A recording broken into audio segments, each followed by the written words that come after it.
We're live. All right. Hello, everyone. Again, this is Chad Everett Brochures, and this is Growing Up in the Wilds of Suburbia.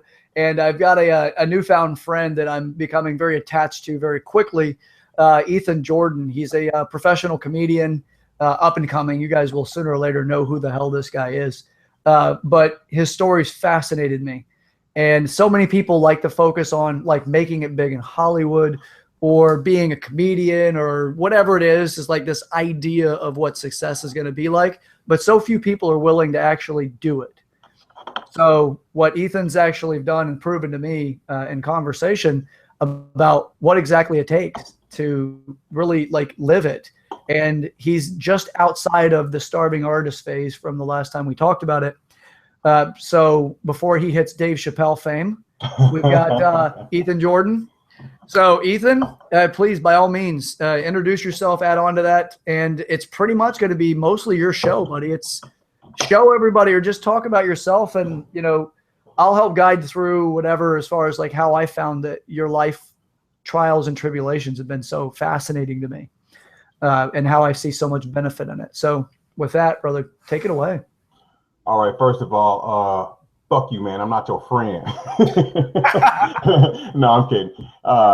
You're my dude, Chad. I think my brother is who led me to you, man.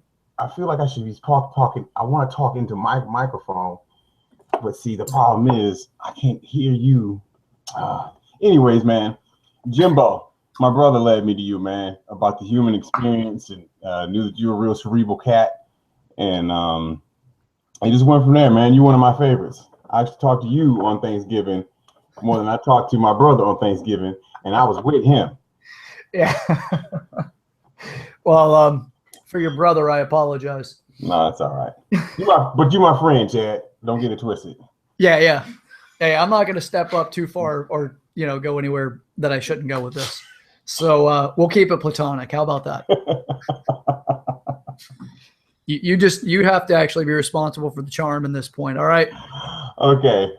All right. So what got you started? Like, can you recall the moment that really got your experience? Like what had that moment in your life when you said to yourself, you know what, I'm going to do this for life. I want to do this with my life. It wasn't when you were putting somebody in the rear naked choke, right? It wasn't like, hey, I think I'm actually kind of a funny guy. What do you think about that? And he's like, No, actually, you know what, I'm going to do this for life.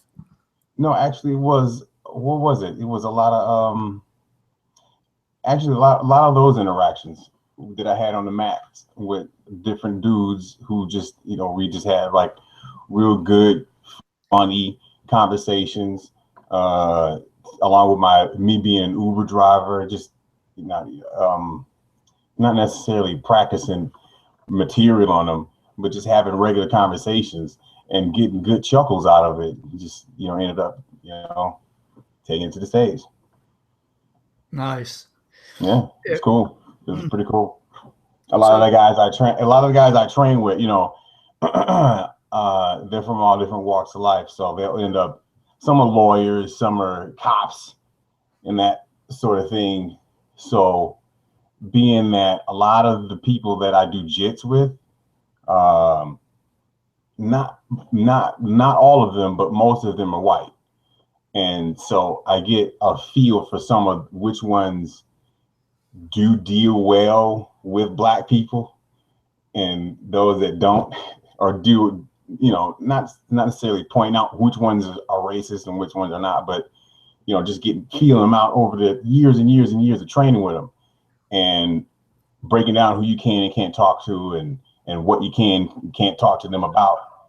And what I ended up having was just a shit ton of what is material, and that's what I use. So I started the podcast, and you know, I just love talking to different dudes about different stuff, man. That's why Jimbo led me to you, because you're like cosmic and stuff like that. You know, and the stuff I usually talk to my training partners are about are crucifixes and guillotines, and, you know, who won this tournament and who did that, and, you know, the Ronda Rousey fight and this fight, and Anderson, and all this other stuff. So it's good stuff, man. Am I way off track? What's that? Am I way off track? No, not at all. Actually, I believe that everyone will find value in this because it may occur to you like you're being kind of random, but you're not. Because there's just the kind of experiences you've had. Now, questions that I have for you is, like, what kind of material do you find that's more impactful, that really like breaks down the barriers of prejudice or breaks down the barrier of restrictions in communication? Like when you're an Uber driver, we all have the very first impression based off of past experiences or whatever. When you see somebody, you have the last time you interacted with somebody that was similar to the way you look or behave or something that you've done, maybe something that you've said that has struck them that you were going to be instantly, it puts them into another moment. So you've used humor in a way of breaking a lot of that stuff down. So they recognize, one, they haven't actually been in the vehicle with somebody like you yet, right? I hope not. The expectation that you were supposed to be another way because they see this, younger black guy driving the car, right? And then there's like, how should I behave with this gentleman? And as you shared with me some stories about, like, if you hadn't had the martial arts experience in your background, because it's something else we haven't shared yet, is yes, you're a professional comedian. You do a lot of martial arts training and mixed martial arts, right? Lots. And that's hence the reason why you use crucifix and all of that. For those that aren't in the field, I was in martial arts for a long time, mixed martial arts for a short period of time. And I've absolutely loved it, but some life circumstances took me out, mainly time frame and all of that. And money at certain points took me out as well. But so I can get the value of what you go through, because it's not the easiest thing to go through and get your ass kicked by people that you really would not have expected getting your ass kicked by. And then there's times when you've got to kick somebody's ass and you don't want to, right? But it's going to benefit their training. Like, an instance out of my own life, choking the shit out of a girl in the training protocol. But it's kind of like, she signed up for it, and I wasn't going to do her the greatest service if I signed a waiver, yeah. Right. But then later she choked me out, and she was 130 pounds and I was 190 at the time. That's what's up. I was like seeing stars. And she's like, "Are you okay?" And I'm like, give me 15 minutes. And so I know what it's like, but so the viewers can see that too, because it's not like your life has to be this over intense focus on being a professional comedian. It's just what you do with 40 plus hours of your week in your mind, because it's not just functioning that way, right? But your mind is consistently occupying what it takes to live that life. But also you're realistic and responsible enough to know that you have to do Uber driving, that you have to do whatever it takes in order to make sure that you are still providing for your family. Yeah. But you haven't let your dream go because life circumstances interjected, right? Right. That's a great way to say that. Yeah. So with that, it's like, so the earlier stages, now what I have identified with the human manual, which is what you mentioned earlier, what I identified with is inside of our community development, because there's 8 different areas that I do teach inside of maturity. And community maturity values is when you start interacting with people at a young age, you're very much like a stack of paper. The only differences is they're very minute, but they're what your parents brought to the game and what your earlier experiences were. But you've got, 5 years of life experience. Excuse me. Are you screen sharing me? Is that okay? I'm just pushing a button. I can't do that, can I? Yeah. Did I lose you in that? Yeah. You told me not to do it, and I did it anyway. How do I do it? I said, wow, what a pretty button. Let me push it. How do I do it? Can you see me? It was shiny. It was so fucking shiny. Baby, I understand. I ADD too. All right, so for those of you watching at home, my girlfriend Ashley decided that she was not going to be in the video because it's been a long day and all of this. And Ethan is very challenging not to engage with. So he is not able to sit here, pet the dogs, and stay out of the screen and play on her computer and all of that. She's now drawn in because of the irresponsible charisma of Ethan. I'm sorry. You should put that on a shirt. I am irresponsibly charismatic. It's shiny. Hey, dude, do that. Put it on a shirt and sell that shit when you go to gigs. But here, I can't. Can you see me? I got your back now. Is it the Infinity? No. It's all you. It's all you. 100% Ethan. Okay. All right. So actually, more. I wish I could see what you were seeing because I can't see anything. Once you clicked on that screen right share, you sent me into Affinity. Oh, so everybody saw you in That's Inception? it. Only you, because it was what your screen was showing you. Screen share. Well, it was me? It was only me? No, it was showing me only. So it was your screen was showing you, was showing like in screen share. You can see me now, right? Yeah. I can see you. All right, good. All right, let me finish my thought, and then I'll turn it back over to you, all right? Yeah, welcome to the slight intermission. So, yeah, in community development, when we show up to, like, elementary school, we show up with, like, we're very plain.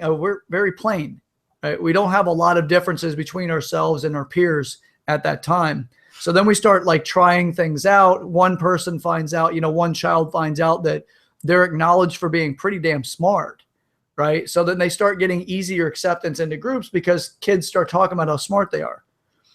And the same thing takes place whenever you find out, like, maybe you give a joke, and for you, in your experience, you've just given a joke or you said something that other people have said something similar or identical that was funny.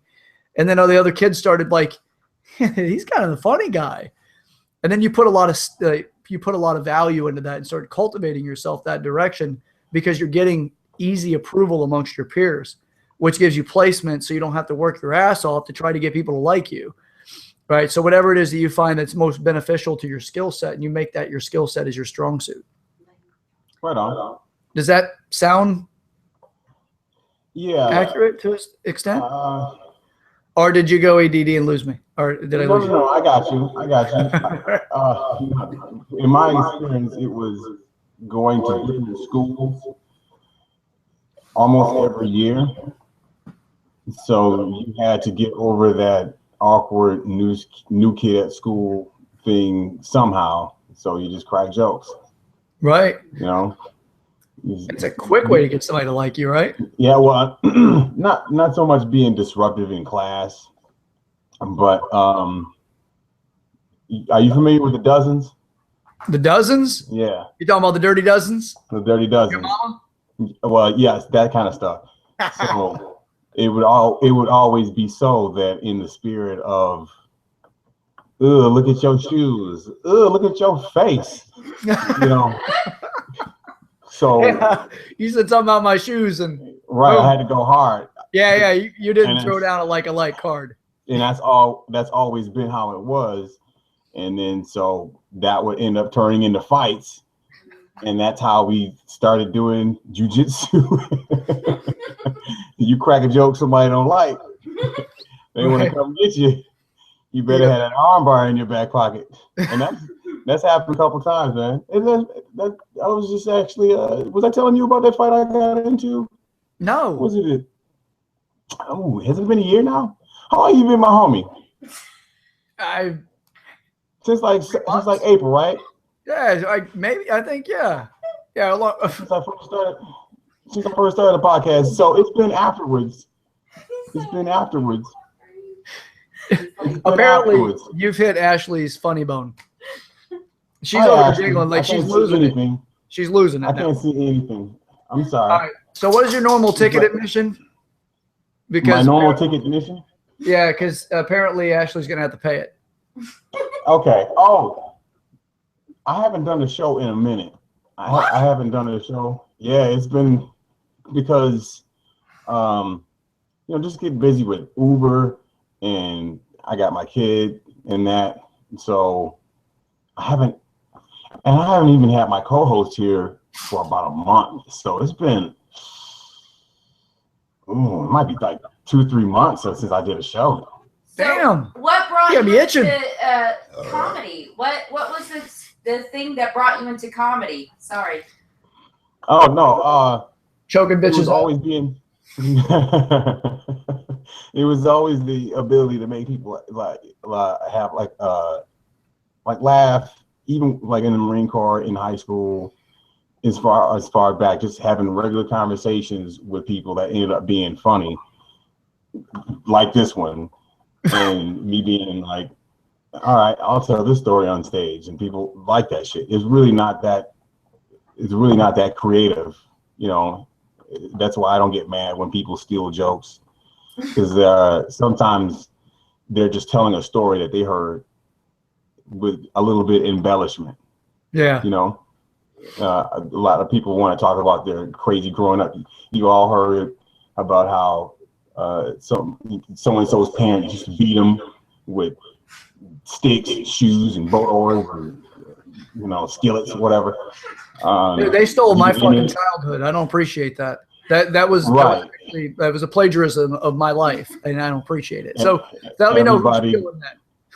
Yeah, everyone's stealing that. You got checks coming from everywhere. You should be getting residuals soon. You'll never pay rent again. Trust me. You hear that, baby? What? You crazy. You're set for life. Crazy. Yeah. So crazy shit. What yeah, that's it's fascinating how we will fluctuate through things too, you know. It's like the priority takes place, and you know, Uber driving is obviously paying something, right? And you're gonna give me Anybody puke in your car? Anybody puke in your car? Yes. Oh Lord. Yeah, I bet you got jokes about that. I swore it wouldn't happen. And this is how it went. I get to the strip club. Alrighty, already starting off. Strike one, right? Mm-hmm. So these two dudes come in, and the first thing they say is, "Oh man, I think I'm gonna throw up." They both get in the back seat, which is its own thing psychologically. You know, there's people who get in the front, whatever. Yeah. So they both get in the back, and I turn around and I tell them, if you need to throw up, let me know now. Do not throw up in my car. I'm going to fight both of you. That's what I tell them. And I meant it. So what ends up happening was, the other dude went too far down. We're straight. Say that again. I said that one dude went too far down on the other one. I don't know what was going on. Some shit went on in the back though. Well, no. They threw up. The guy threw up. He ended up throwing up, but he did it really quietly. I talked to them the whole time, trying to make sure that, you know, I never heard anything. But I dropped them off, and the guy they tipped me $40, and I wondered. I said, why are they tipping me so much money? Usually people tip like $5, $6. So I went through the rest of the night, picked up people, dropped them off. No one said anything. I didn't smell anything, didn't have anything to say that this happened. But when I went to go vacuum my car, to keep my shit clean, you know, I went to go clean my car out, and God damn it, that's when I found it, and I vacuumed it up. And it wasn't real bad, but it was just the fact that it happened. It kind of made me want to drive back out there. But you know, they tipped you $40. Yeah, they tipped me $40, but here's the kicker of it. Here's the kicker of it. If I hadn't cleaned it up and taken a picture of it, Uber would have sent me a check and charged them. But since I cleaned it up, Uber was like, well, you don't have a picture to present, so we can't charge them anything. I was like, you motherfuckers. Lesson learned though, right? Yeah, the next time? I swear to God, if it happens to me again, I might fuck somebody up. Oops, I can't be cussing like that. The babies. That made me so mad. That made me so mad. You know what Uber's like? Uber's like having a community bathroom, letting everybody in your neighborhood, 20, 25 people an hour, come and take a shit or piss in your bathroom. Can you imagine that? No. Can you imagine that? No. That's what Uber's like. At this moment, I don't really want to imagine that. You don't. Well, as a comedian, Ethan. Yes. I'm sure you have one of the best Uber stories you can tell. as a comedian? You got to. Tons of them. Tons of them. What's one? Go ahead and throw out one of your best stories. Oh God, I don't even know which one. I can tell you the one recently. The people next door.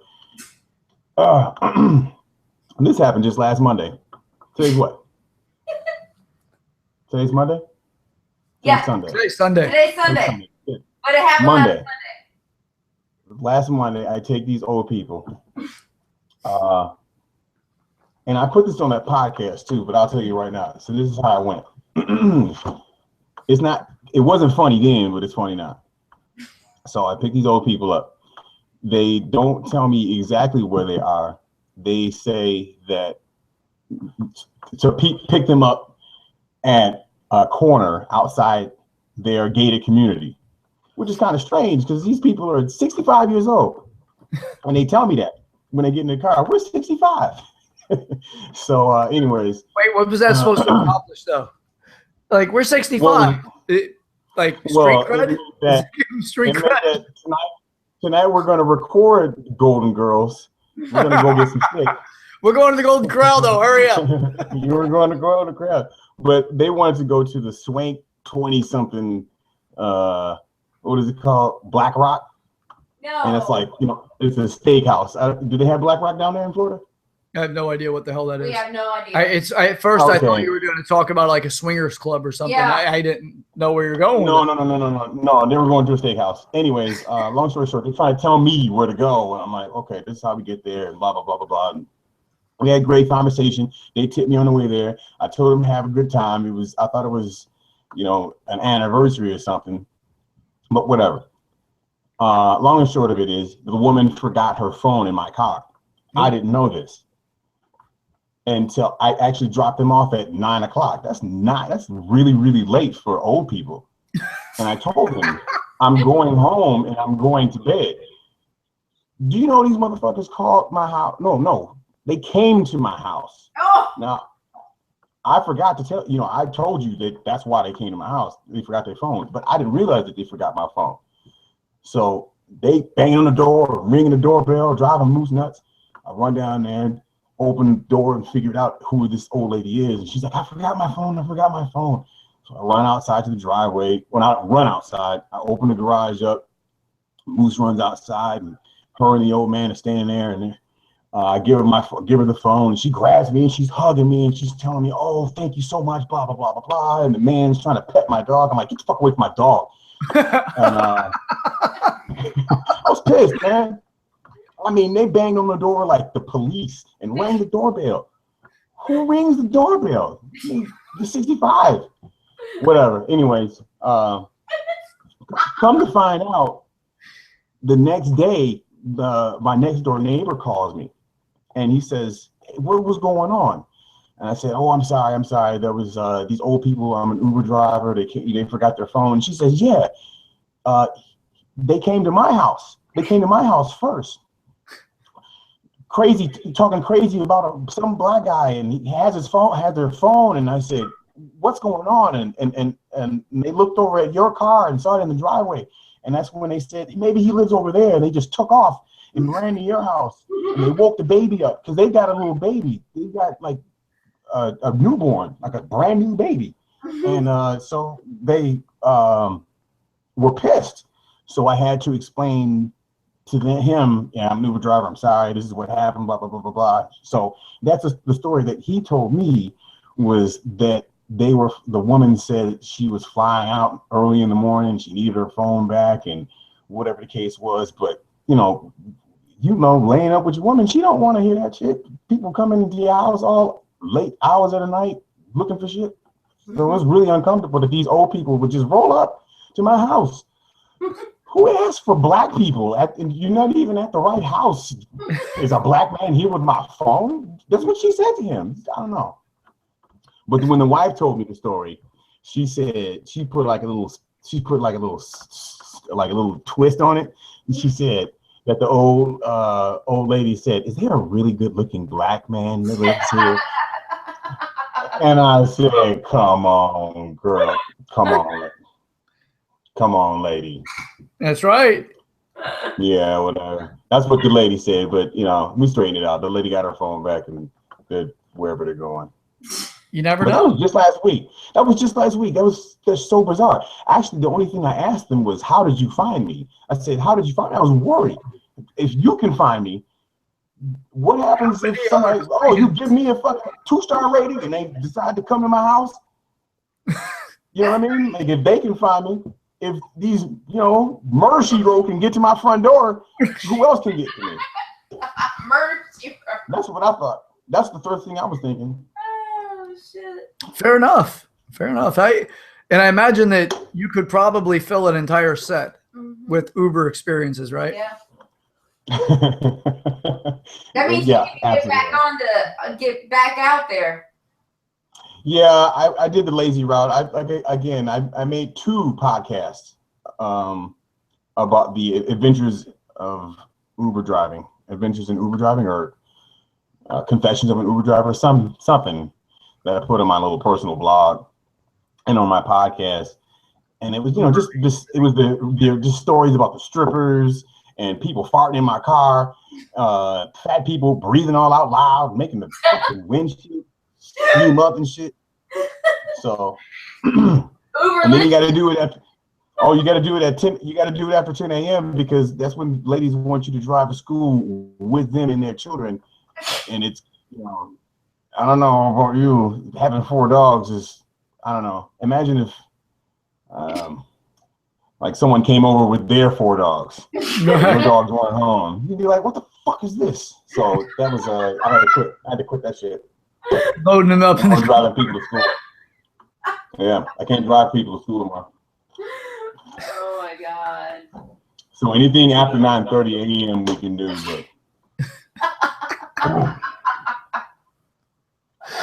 oh Lord. That's funny.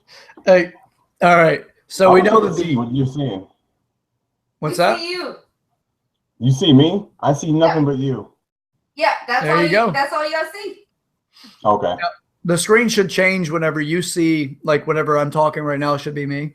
And then whenever you start talking, you should see yourself. And then I should go into the small corner, small little box down in the corner there. But he just saw a shiny. No, Did you see another shiny button? No. I see it. This right here, it says growing up. Yeah. And it blinks on and off. That's blinking? I know where my camera is, but I don't see me. I just see you sitting in a recliner. Oh, okay, cool. Yeah. You tell me. That's all right. We still see you. You're good to go. You can't see yourself, sweetheart. I'm sorry. So let's see. Do you remember what your first experience was when you jumped up on stage the first time? Oh yes, it was horrible. Yeah. Horrible, Chad. Well, I don't even want to tell the story. Yeah, let me tell you the reason why I'm asking that. Mainly, it's more personal than it is about just like anybody who might be tuning in. Is my younger brother is, if you've ever found anything that I've had to say, like funny in any way, my brother is 10 times funnier than I am. My younger brother, Craig. He is somebody like yourself. Like he's so freaking funny, and he's not even trying most of the time. It's just the way he is, right? And I have been pushing him for 7 years now to just get on the amateur stage, do an open mic night, and just, some jackass is going to get up there and freaking cry about his cat shitting in a fucking hat, right? You wouldn't believe what I see on the open mic. You wouldn't believe what's out there. There's people with puppets. Oh, yeah. All right. Yeah. All right. Say no more. That's like, having a blue dot in the house next door when you're looking for pedophiles. Easy puppies. Easy. Hold on. We got the Thunderdome going on for dogs right now. Easy babies. All right. Somebody's getting squirted. Right in the butthole. All right. Yeah. So if anything, like I would love to be able to have my younger brother watch this video and then just hear, like, look, we're not expecting stardom overnight, but like just get up there. At least he'll know something about like whatever, right? Like whether he's even capable. And I know that he's definitely capable. I don't laugh over stupid shit most of the time. You've got to stimulate me in order to get me to laugh most of the time. You do a good job at it because you're not exactly a low IQ'd individual. You just don't let everybody know that you got some. You got some smarts. Yeah. So, you know, the same time though, it's not like I favor him because I'm waiting because I know he's funny kind of thing. He just gets me constantly. So he's your brother. Well, not just that. No, he like literally like everybody knows him to be one of the funniest people they know that do know him. Okay. So shiny button. Did you go shiny button on me again? No. I'm He's water, baby. All right. So so the first time, what was the first time like for you? Oh, do share it, baby. Come on. Listen, man. Not even. I don't know if I were going to give advice. I'd say just to go ahead and just do it and knock it out. You know, the first one's gonna suck. Oh my God. You have to get it out of your way. Right. Like the first time for anything, right? Just get it the hell over with. You got to do it often.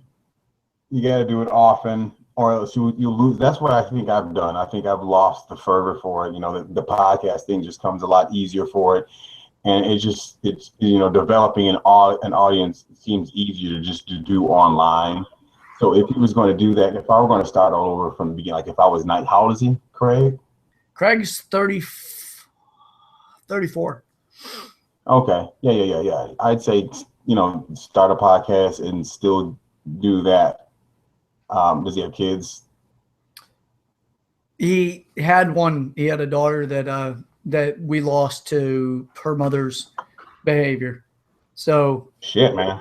Yeah. It's but like they say, most people that are very funny have had a hard life. I didn't mean to pull that rug up. What's that? I said I didn't mean to pull that rug up. Well, look, life happens. The there's no way around it, right?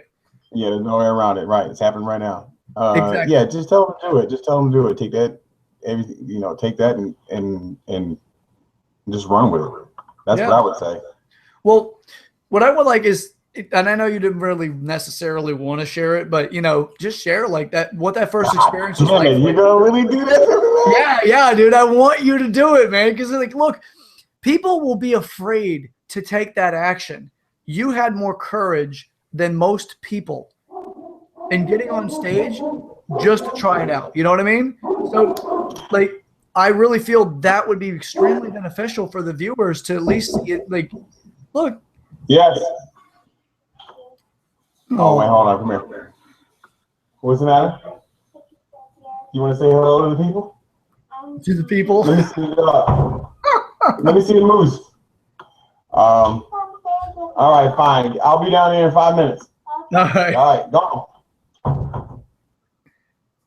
Oh. What's he doing? Yeah. Oh. God, I don't really want to tell the story, but I'll tell the story.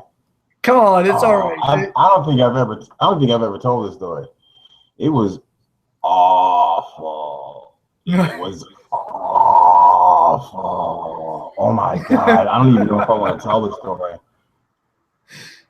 Because Ethan, all right. So wait a minute. I'm gonna offer you a safe place. It's just you and I. No one else. No one can hear me? Share this. You know what? Fuck it. The first time I did it, I just come home from the Marine Corps, and I don't know what I was going through, but the problem was all the material that I had written down was hard to memorize. So what I would do is I try to get it into a sequence of I tried to work that into, something that I could memorize. But when I got up there and when I got to the comedy club, I remember everyone had their pieces of paper that they had written down their act on. And I didn't want to be that guy. I thought, I don't want to look like an amateur. I want to look like I'm just working out some stuff. And so I didn't take my piece of paper, but what I did take, Chad, God damn it, I don't want to admit this, but I took a fucking a head of rotted lettuce, and I brought it. I don't know why the fuck I thought this was going to be funny. Shit, man. Anyways, so I brought this head of lettuce, and somewhere in the joke lineup, okay, joke 1 went over well. Joke 2, joke 3, I forgot. And now I'm floundering in the water. And I actually say out loud on the microphone, holy shit, I forgot what I was about to just say. And then someone in the audience says, what's with the lettuce? And in retrospect, I probably shouldn't have said this, but what I did is I said, oh yeah, this head of lettuce is so just in case I suck, if you start throwing shit at me, I'm gonna throw this head of lettuce back at you. And that's when I lost them. I mean, they laughed, but I had nothing to go with after that. And I think I left the head of lettuce there, freaked out. And did you finish the set? Did you finish the? That was the end of it. That was the end of it. I said that, they laughed, and I said, "All right, fuck you guys, I'm out." And then honestly, that's awesome though. Think about it. It sounds awesome to you, but honestly, just this past Wednesday, I went to that door and relived that moment. And just actually not even like 5 days ago, I went to that exact door. And honestly, I wish I would have held on and kept doing it. But, you know, that was it. That was my first time. And it just, it's crazy. I hate even thinking about it. Because I liken that to, imagine if you had a girl that you really, really liked tell you that she was pregnant, and you just take off, you skip town. You know, well, that's freak out. Better than telling you that it's your best friend that's his father. Well, yeah. I guess there's here's the silver lining. Yeah, right. That's kind of like, you know what? This is the lettuce that I was gonna throw at you, but I'm kind of horny, so I'm gonna take care of the lettuce later. So fuck you. Yeah. I'm leaving. Are you just having a little bit of anxiety about not being on stage in a while? You mean overall in general? Just, you know, if you went on stage, you just said like you went on 5 days ago? No, he hadn't been on in a while. Oh. No, I haven't. No, I just actually happened to Uber in that direction. Oh. Yeah. And Gotcha. walked up and tried to get in. It was open mic night. It was a Wednesday. And that's their open mic night. It's a real, it's the prominent club here in Detroit. It's a Suburban. It's where the white people go. So. Oh. So it's got money. Well, it's the nicest one around.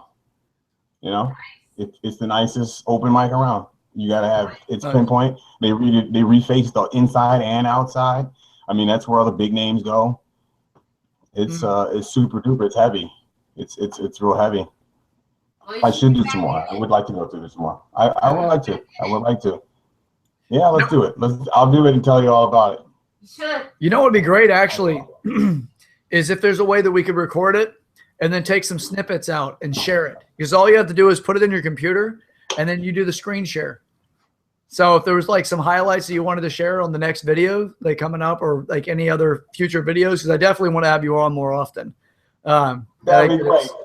It definitely, to me, it brings around more of a 360 to being a human being versus what, like sometimes I get a little too cerebral, intellectual on things, or just too, driven in certain directions and aspects. And I think that this is another one of those wonderful things to experience, right? And you draw out. you draw out more of the humorous side of me. I'll share something with you real quick before I let you go. So my experience, like cutting my teeth on the bodybuilding direction, I was 20 years old. So that was your first experience, was cutting your teeth on it, right? And it's usually, it's almost always not so pleasant to cut your teeth on something, right? It's where you got to let us. You've been working on those traps since you were 19? What's that? Trap games since you were 19? I see you. I see those traps. Trap games since 19? Is that see him? The V-neck is just holding on. Like, oh God.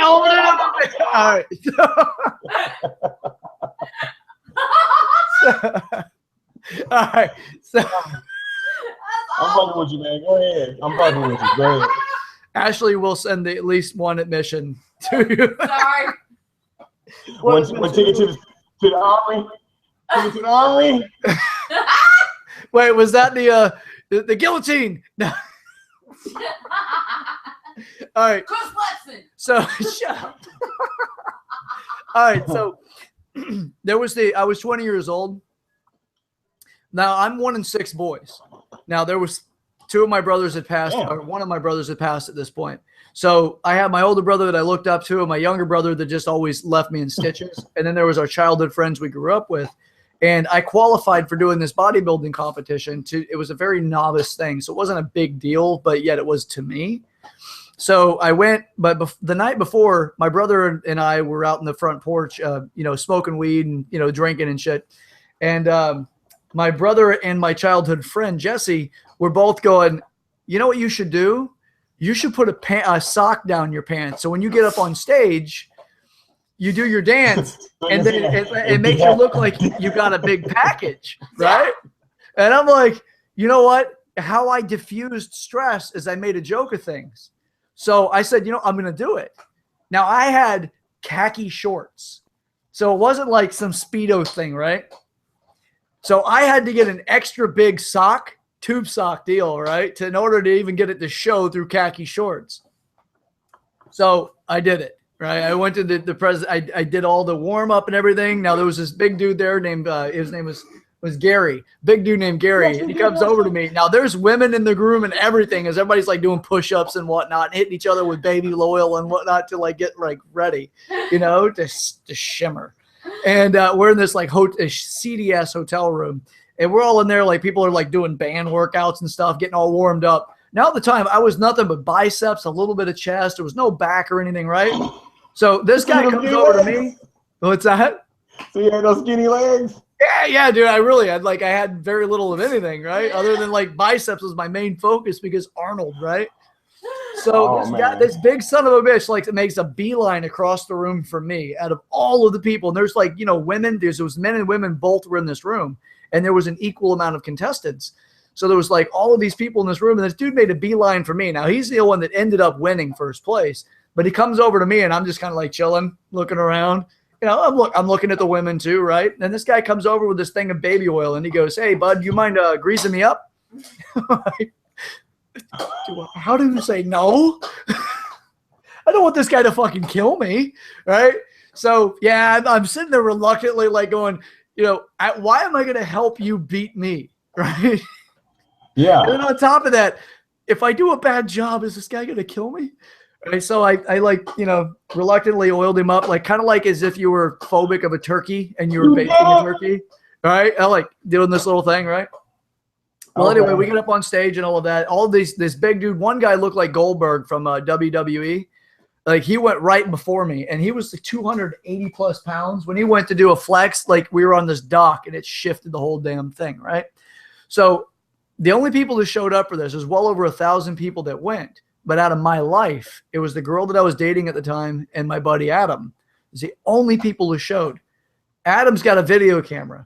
And he's got it up there. He's not even paying attention to it. He's just holding it up in the air and he's filming, right? And it's not even catching me most of the time. In retrospect, watching the video, it's like it gets like 15 seconds of me and about 8 minutes worth of video because he wasn't paying attention. But so the big dude goes, he comes off, and I'm like I've already lost in my own mind. So I said, screw it.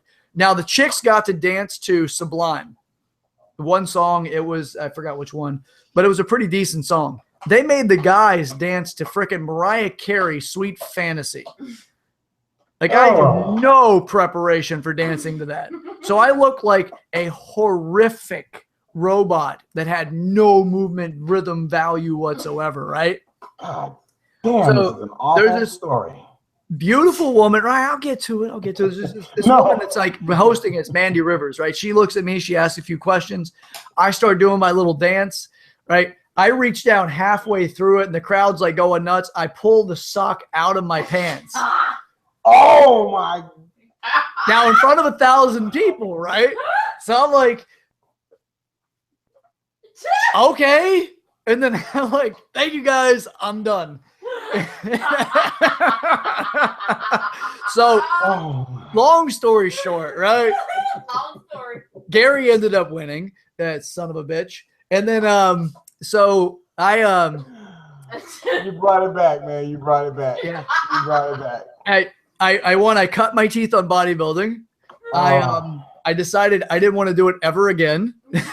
That was it? That was it, baby. That was it. I have no desire for it at all. The industry turns me off. So, but it was a big tube sock, and it was stuffed. Because you were wearing khaki So, pants. yes. So with that, Ethan, Oh man! you cut your teeth with a head of lettuce, and I cut my teeth with a tube sock. That you let someone else talk you into putting in your pants, and you went out there. I and danced to Mariah Carey. Yeah, Sweet Fantasy. Was it at least the old dirty bastard version? No, I wish it was the old dirty bastard. Damn, this story has no merit. Yeah, dude. Hey, you know what would really be like in retrospect even better? I was dancing to Sweet Fantasy Baby. About half of the audience was women, and I look like I'm well endowed. And then I pull out this fake damn tube sock, right? Sweet, sweet fantasy. Yes, it's State of Fantasy, baby. God damn you. He ruined it for all the women. Yeah. Now, you know, if you really want me to finish the story, which will take 2 minutes, the only person in my family who did show up was my father. Oh, now, you had to see this? My father was not the supportive father that most people idyllically white picket fence, blonde hair turned to the side, you know, that kind of, you know, like ideology of American life. No, my father was the guy that showed up trying to pick up the women that found me attractive while I was up there doing my little deal. So he came up with this woman that was extremely excited at the fact that I was on stage, and she thought I was very attractive, and decided to ask me to go back to the bar with him afterwards so we could hang out, and then post the bar, go back to my dad's apartment / house that he was running on a river so that I could basically help him seal the deal. Okay. Love my dad. Thanks for the support. So there's the end of that story, right? Yeah. I didn't go, by the way. Yeah. God damn it. You know what? The good times, right? Let's chalk it up to the good times. At least you have a good time. I get that almost certainly your wife is ready for you to Yeah, can you see that? settle down and Hold you know, on, let's see what's happening. He's going to check on Moose. Who's that? Come here, Moose. Oh, Moose. I want to see. You'll get to see the doggy. I want to see Moose. Wait, can you? Oh, where's Moose? Wait, can you see him? Oh, Black Lab. It's a Great Dane. Oh, There great you go. name. Oh my God, he's beautiful. But his ears are. the name matches. Beautiful. All right, here we go. Aw, poor Moose. All right, it's dinner time here. Oh, Same thing that's here. So sweet. Hey, Ethan, I appreciate it. Hey, for the people that'll catch this video, give them an address. How did they get in touch with your podcast? Mr. Jordan 13 at podbean.com. The name of the website is All Types of Ill Shit. .net. Not .org? No, actually, it's .info. .info? Shit, .info. There we go. Yeah, Yeah, you got to give them the right address in order to get to it. Well, there's an all ill shit on Tumblr, but it's all me. It's all you. All types of ill shit. That's Ethan Jordan. Okay. All right. All right, partner. Hey, appreciate your time. Ashley, say hello to everybody. I'm sorry. I gotta go have dinner. You got to do what you got to do, brother. Gotta do this thing. Yeah. Shiny button. We'll set it up for another one in the future, brother. I appreciate your time, Ethan. No doubt. Next time. Yeah, exactly. All right, partner. All right, see ya. All right, everyone. So come on, Dodger. You left it on. So everyone, this is Chad Everett Brochures. I'm the host of Growing Up in the Wilds of Suburbia. And this has been a very entertaining, relaxed episode of Growing Up in the Wilds of Suburbia. And that's Ethan Jordan. A friend of mine is also a professional comedian and Uber driver and is still talking in the background. All right, guys, if you're interested in finding out more about Ethan Jordan, that's all types of illshit.info. Please check him out. You guys will find him as funny as I do, or at least if you got a decent amount of humor, you will. I'm half tempted to let it just keep running to see what else we're going to pick up in audio from him. It was all filthy. Yeah, but it's not no more. Well, that's because I like it. I'll shut him off now. All right, guys. Thank you very much. I'm looking forward to our next video. You're going to see a lot more like this. Why not? Right? All right. Have a good night. Thank you.